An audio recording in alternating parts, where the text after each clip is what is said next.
السلام علیکم ورحمۃ اللہ وبرکاتہ۔ محترم سامعین و ناظرین، امید ہے تمام احباب خیریت سے ہوں گے۔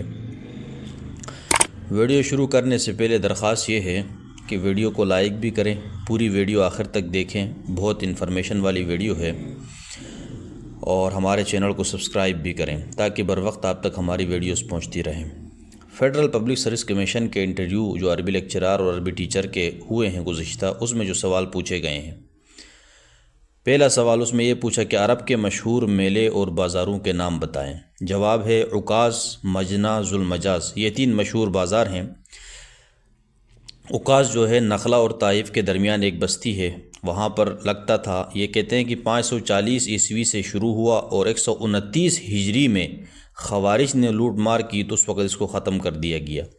یہ یقم ذوقات سے 30 ذیقات تک پورا مہینہ جاری رہتا تھا۔ دوسرا مجنہ ہے، یہ مکہ سے کچھ میل پر بستی ہے، وہاں لگتا تھا۔ ذوالمجاز بھی مینا میں لگایا جاتا تھا۔ پھر سوال پوچھا کہ یکتب استاذ المدرستی الدرسہ، تو الدرسہ پر زبر کیوں ہے؟ تو جواب ہے مفعول بھی ہونے کی وجہ سے۔ پھر سوال ہوا کہ المدرستی پر زیر کیوں ہے؟ تو جواب ہے کہ استاذ کے ساتھ یہ کیا ہے، مضاف الیہ بن رہا ہے، تو مضاف الیہ مجرور ہوتا ہے۔ پھر سوال پوچھا تھا رأیت الازہار الجمیلۃ، اس کا ترجمہ کریں، تو یہ ہے ترجمہ میں نے خوبصورت پھول دیکھے۔ پھر سوال پوچھا کہ الجمیلۃ، یہ اس پر فتحہ کیوں ہے؟ جواب ہے الجمیلۃ جو ہے نا، یہ الازہار کی صفت ہے، تو موصوف صفت کیا ہے؟ اعراب کے اندر رفع نصب جر میں مطابقت ان کے اندر ضروری ہے۔ پھر سوال پوچھا کہ رفع نصب جر میں جس طرح مطابقت ضروری ہے، اسی طرح افراد تثنیہ جمع میں بھی مطابقت ضروری ہے، تو ازہار کے ساتھ الجمیلہ، ازہار جمع ہے، جمیلہ کو واحد کیوں لایا؟ تو اس کا جواب یہ ہے کہ جمع جب موصوف جو ہے وہ جمع ہو اور غیر ضمیر العقول کی جمع ہو تو اس کی صفت واحد آ سکتی ہے۔ پھر سوال پوچھا کہ الحسن والحسین سیدہ شباب اہل الجنہ، اس میں سیدہ، یہ اس کا اندر سیدان ہی ہونا چاہیے تھا، نون کہاں گیا؟ تو جواب ہے سیدان کا جو نون ہے اضافت کی وجہ سے گر گیا۔ پھر پوچھا کہ اس یونیورسٹی کے طلباء کامیاب ہو گئے، اس کا عربی ترجمہ کریں۔ فاز طلاب هذه الجامعہ، تو پھر سوال پوچھا کہ یہ جو فا ہے، فاز ہے، یہ کون سا صیغہ ہے؟ تو صیغہ واحد مذکر ہے۔ پھر پوچھا کہ فازو کیوں نہیں استعمال ہوا، فاز کیوں لایا؟ کیونکہ طلاب جمع ہے تو فازو آنا چاہیے تھا۔ تو جواب اس کا یہ ہے کہ فاعل فعل کے بعد متصل ہو کر آئے تو پھر فعل واحد مذکر کا استعمال کیا جا سکتا ہے، اس لیے فاز آیا، کیونکہ اس کے ساتھ طلاب جو ہے وہ فاعل متصل آیا ہے۔ پھر سوال پوچھا آپ کے کتنے بچے ہیں؟ تو جواب یہ عربی میں ترجمہ کریں تو کم ولد لک۔ پھر سوال پوچھا عربی ترجمے کے حوالے سے، میری جیب میں 120 روپے ہیں، اس کو عربی میں کیسے کہیں گے؟ عندی فی الجیب 120 روپیہ۔ اسی طرح ملتا جلتا ایک سوال پوچھا، میری جیب میں $150 ہیں، عندی فی الجیب 150 دولار۔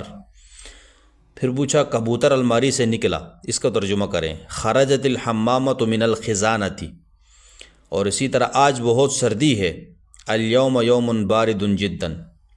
پھر سوال پوچھا علم البیان کا لغت میں معنی کیا ہے اور اصطلاحی معنی کیا ہے؟ تو جواب ہے البیان فی اللغت هو ظہور والکشف، ظاہر ہونا اور واضح ہونا علم بیان لغت میں اس کو کہتے ہیں۔ اصطلاح میں البیان فی الاصطلاح هو اصول وقواعد یراد بها معرفۃ المعنی الواحد بطرق متعددہ، یعنی اس ایسے اصول اور قواعد کا نام علم بیان نام ہے کہ جس کے ذریعے سے ایک ہی معنی کو معلوم کرنا لیکن مختلف طریقوں سے۔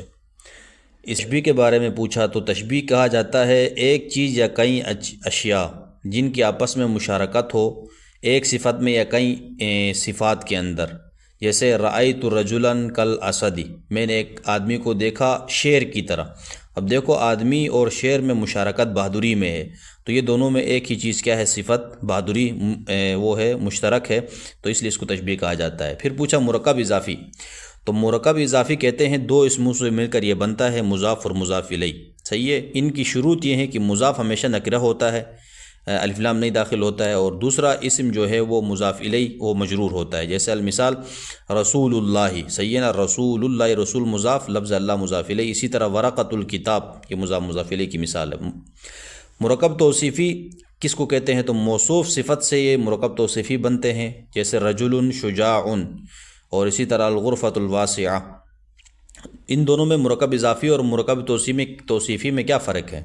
تو فرق ان دونوں میں یہ ہے کہ مرکب اضافی میں یہ دو اسم سے مل کر بنتا ہے، جبکہ مرکب توصیفی میں اسم تو ایک ہی ہوتا ہے، باقی اس کی صفت ہی ہوتی ہے. کنایہ، بات کسی چیز کی کرنا مراد کچھ اور لینا، اس کو کنایہ کہا جاتا ہے. جیسے اصطلاح میں بھی یہی کہتے ہیں نا، ہی تعتمد علی معنین واحد ظاہر غیر المقصود والآخر مخفی هو المقصود. یعنی معنی ایک ظاہر ایک مخفی ہو، تو مقصود جو ہوتا ہے نا وہ مخفی والا معنی ہوتا ہے. جیسے ہوا رجل مرفوع الرأس، تو یہاں پر جو ہے نا مراد جو ایک تو ظاہری معنی ہے لم انچ سر والا، لیکن اصل جو مقصود معنی ہے وہ ہے کہ بھائی وہ فخر والا ہے، تکبر والا ہے، عزت والا ہے، دولت والا ہے. میں نے اگلے مہینے وزارت خارجہ میں انٹرویو دینے جانا ہے. ترجمہ: سوف اذهب الى وزارت الشؤون الخارجیہ لمقابلۃ فی الشہر القادم.